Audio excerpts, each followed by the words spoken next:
আসসালামু আলাইকুম। তৃতীয় শ্রেণীর প্রিয় শিক্ষার্থী বন্ধুরা, 16 পৃষ্ঠার প্যাটার্ন সংখ্যার প্যাটার্ন তোমাদের জন্য মোস্ট ইম্পর্ট্যান্ট। তোমাদেরকে এই বিষয়টা অবশ্যই শিখতে হবে, শুধু তৃতীয় শ্রেণীর শিক্ষার্থী বন্ধুরা না, প্রত্যেকের জন্য প্যাটার্নের বিষয়টা আসলে শিখে রাখতে হবে। তবে আমাদের যে কোনো প্যাটার্ন আমরা করতে পারবো। দেখো এই প্যাটার্নগুলো আমাদের কিভাবে করতে হবে। সংখ্যার প্যাটার্ন পৃষ্ঠা হচ্ছে 16। আমরা চলে যাব বোর্ডে। দেখো তোমাদেরকে আমি যে সহজ টেকনিকটা শেখাচ্ছি সেই টেকনিকটা কেউ তোমাদের আসলে দেবে না। এটা হচ্ছে তোমাদের সবচাইতে বেটার অপশন। যে জিনিসটা তোমরা যদি ফলো করো তাহলে তোমরা, আমার মনে হয়, আর কোনো ক্লাসে কোনো প্রকারের প্যাটার্ন নিয়ে তোমাদের ঝামেলায় পড়তে হবে না। দেখো তোমরা যদি দেখো কোনো সংখ্যা উপর দিকে ডান দিকে ক্রমান্বয়ে বাড়তেছে, তাহলে সেই সংখ্যার সাথে যোগ করতে হবে। প্রথমে এই পাশাপাশি সংখ্যার সাথে সংখ্যাটা বিয়োগ করব। বিয়োগ করে যে এই যে খালি ঘরের সামনে যে সংখ্যাটা আছে সেই সংখ্যাটার সাথে আমি যে বিয়োগফলটা পাবো সেই বিয়োগফলটা যোগ করে দেব। একদম সোজা হিসাব। যেমন ধরো দেখো 7-এর চেয়ে 10 বড়, তাহলে সর্বপ্রথম আমি কি করব? বিয়োগ করব। বিয়োগ করে আমি এই সংখ্যাটির সাথে যোগ করব, বিয়োগফলটা এই সংখ্যাটির সাথে যোগ করব, এই সংখ্যাটির সাথে যোগ করব। তাহলে তোমরা যদি 10 থেকে 7 বাদ দাও, বড় সংখ্যা থেকে কিন্তু তোমাদেরকে ছোট্ট সংখ্যাটা বাদ দিতে হবে। তাহলে যদি তোমরা 10 থেকে 7 বাদ দাও তাহলে তোমরা কত পাও? 3। তাহলে 3 হচ্ছে তোমাদের এইখানে যোগ করতে হবে। কি করতে হবে? যোগ করতে হবে। কারণ ডান দিকে বাড়ছে সংখ্যাটা, তাহলে কার সাথে যোগ করতে হবে? 13-র সাথে, 19-এর সাথে এবং 28-এর সাথে। তাহলে আমরা কি করব? এখন 13-র সাথে 3 যোগ করে দেব। 13, 14, 15, 16। তাহলে এইখানের যে সংখ্যাটি সেই সংখ্যাটি হচ্ছে 16। 19-এর সাথে তুমি 3 যোগ করে দাও। 19, 20, 21, 22। এইখানে হচ্ছে 22। তারপরে 28-এর সাথে তুমি 3 যোগ করে দিবা। 28, 29, 30, 31। আচ্ছা, এবার এখন আমরা 2 নম্বরের সমাধান করব। 2 নম্বরে হচ্ছে দেখো 18-র চেয়ে 20 বড়, তার মানে হচ্ছে 20 থেকে 18 বাদ দিয়ে যে সংখ্যাটি পাবো সেই সংখ্যাটি খালি ঘরের আগের সংখ্যার সাথে যোগ করে আমি এই সংখ্যাটা পেয়ে যাব। তাহলে দেখো 18-র চেয়ে 20 যেহেতু বড়, আমরা সর্বপ্রথম কি করব? বিয়োগ করব। বিয়োগটা কিন্তু আমাদেরকে মাস্ট করতে হবে। তাহলে যদি ক্রমান্বয়ে সংখ্যাটা বাড়ে, 18-র চেয়ে 20 বড়, সেজন্য আমরা কি করব? এই সংখ্যাটার পাশাপাশি খালি ঘরের আগের সংখ্যাটার সাথে আমরা কি করব? যোগ করে দেব। তাহলে তোমার 20 থেকে যদি 18 বাদ দাও তাহলে 18, 20, 18 থেকে 20 থেকে তোমাকে 18 বাদ দিতে হবে, 19, 20। তাহলে তুমি কত পেয়েছো? 2। তাহলে তুমি এই সংখ্যাটির সাথে 2 যোগ করে দিবা। কি করবা? 2 যোগ করে দিবা। 20, 21, 22। তাহলে এই সংখ্যাটি হচ্ছে 22, এই সংখ্যাটি হবে 22, 23, 24। এবার শুধু 2 যোগ করতে হবে, ঠিক আছে? এখন দেখো তোমাদেরকে যে জিনিসটা আমার বলার চেষ্টা করছি সেটা হচ্ছে, যদি আমরা বাড়ে সংখ্যা তাহলে যোগ করব। প্রথম অবস্থায় পাশাপাশি সংখ্যা বিয়োগ করে বিয়োগফলটা দ্বারা এই খালি ঘরের আগের সংখ্যাটির সাথে যোগ করে দিব। যে সংখ্যাটি পাবো আমরা বিয়োগফলটি পাবো। তাহলে দেখো এইখানে 19, এইখানে 15, 11 আর 9। তাহলে এখন দেখো আস্তে আস্তে কিন্তু কমা শুরু হয়েছে। এদিকে কি হয়েছে? কমছে। তাহলে তোমাকে কি করতে হবে? এখন বিয়োগ করতে হবে।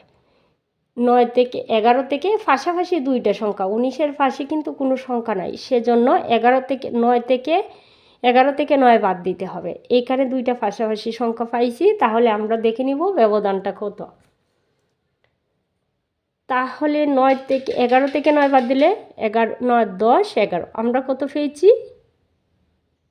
2। তাহলে ডান দিকে হলে আমরা কি করব? যোগ করব। আর বাম দিকে যে খালি ঘরগুলো ছিল বিয়োগ করব। তাহলে 19 থেকে তুমি 2 বাদ দিয়ে দাও। 19 থেকে 2 বাদ দিয়ে দাও, তাহলে কত পাবা তুমি বলো? 17। 15 থেকে 2 বাদ দিয়ে দাও, তাহলে 13। 9 থেকে 2 বাদ দিয়ে দাও, 7। 7 থেকে 2 বাদ দিয়ে দাও, বাস, আশা করি বুঝতে পারছো। 4 নম্বর অপশনটা দেখো, দেখো এইটা 2 এটা 4, তার মানে বাড়ছে। প্রথম আমরা বিয়োগ করব, বিয়োগ ফলটা যোগ করে নিব, কারণ আস্তে আস্তে বাড়ছে, এটা কমেনি। দেখো এটা কিন্তু কমা শুরু হয়েছিল 19-এর পরে 15, 15 হচ্ছে ছোটো সংখ্যা, 11, 9, এটা হচ্ছে একটার পর আরেকটা ছোটো সংখ্যা। তাহলে তোমাকে কি করতে হবে, এখানে 4 থেকে 2 বাদ দিয়ে দিতে হবে। তাহলে কত পাবা তুমি? 2। তাহলে এই যে বিয়োগফল 2 পেয়েছি, সেই 2 আমি কার সাথে যোগ করব? 4-এর সাথে। তাহলে 4, 5, 6, এইখানের সংখ্যাটি হচ্ছে 6, 6-এর সাথে আরও 2 যোগ করে দাও, 6, 7, 8, তাহলে এই ঘরের সংখ্যাটি হচ্ছে 8, 8-এর সাথে আরও 2 যোগ করব, 9, 10, তাহলে এই ঘরের সংখ্যাটি হচ্ছে 10।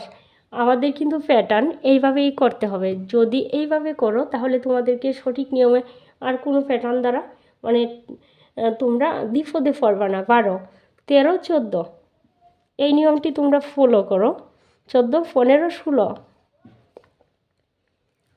এবার দেখো আবার কিন্তু আস্তে আস্তে কমা শুরু হয়েছে, ঠিক আছে। এইখানে তুমি কত পেয়েছো? 28, আর এইখানে 29, এইখানে 28, এইখানে 26, এইখানে 24, তার মানে আস্তে আস্তে কমছে, ধীরে ধীরে কমছে। তাহলে এটা 29 থেকে 28 বাদ দাও, কত পাবা তুমি?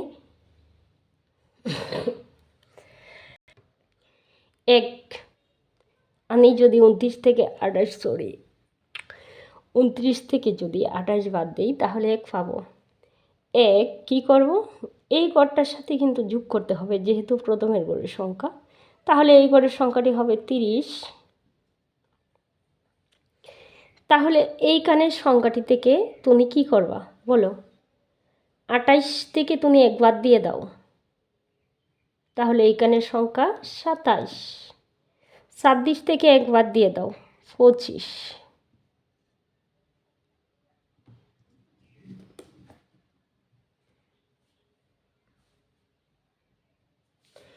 আমরা জানি কি, বাম দিকে হোক আর ডান দিকে হোক, যদি কমে তাহলে বিয়োগ করতে হবে, আর যদি বাড়ে, দেখো এই গড়টার সাথে কিন্তু আমি এই 1 যোগ করছি, এদিকে কিন্তু বিয়োগ করছি কেন? দেখো 28-এর পরে হচ্ছে 29, 29টা কিন্তু বড় সংখ্যা, তার মানে হচ্ছে মাথায় রাখতে হবে এই দিকের সংখ্যাটা আরও বড় হবে। তাহলে আমি কত পেয়েছি? 1, 1ই বড় হবে, এর চেয়ে বেশি না। দেখো এই দিকের সংখ্যা কিন্তু কমা শুরু হয়েছে, 45, 40, 35, তার মানে হচ্ছে এই দিকের সংখ্যাগুলো কমছে। তার মানে কমলে কি করব আমরা? বিয়োগ, আর বাড়লে কি করব? যোগ। তাহলে পাশাপাশি 2টা সংখ্যা তুমি বিয়োগ করো, বড় সংখ্যা থেকে ছোটো সংখ্যা বাদ দিতে হয়। তাহলে 40 থেকে যদি আমি 35 বাদ দিই, অথবা 43 থেকে যদি 40 বাদ দিই, তাহলে আমি কত পাবো? 5। তাহলে এদিকে যেহেতু বাড়ছে, 5 যোগ করে নিব, 45-এর সাথে 5 যোগ করলে হয় 50। আর দেখো এদিকে কিন্তু আস্তে আস্তে কমে আসছে, তার মানে আমি বিয়োগ করব। তাহলে 35 থেকে যদি তুমি 5 বাদ দাও, তাহলে কি পাবা তুমি? 30। 30 থেকে 5 বাদ দিলে তুমি কত পাবা? 25। 25 থেকে 5 বাদ দিলে কত পাবা? 20।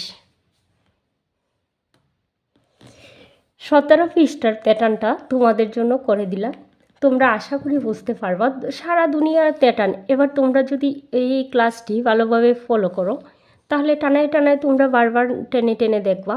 যদি টেনে টেনে দেখো তাহলে যদিও তোমাদের ভুল হয় তাহলে বুঝতে পারবা। তারপরে যদি তোমরা আবারও কিছু না বুঝো তাহলে তোমরা কমেন্ট করে জানাবা, আমি রিপ্লাই ভিডিও নিয়ে আসার চেষ্টা করব। এটা হচ্ছে 17 পৃষ্ঠার প্যাটার্ন। আমি আশা করি তোমাদের এখন যে কোনো প্যাটার্ন যে কোনো জায়গা থেকে যে কোনো অবস্থায় আসুক তোমরা পারবা ইনশাল্লাহ।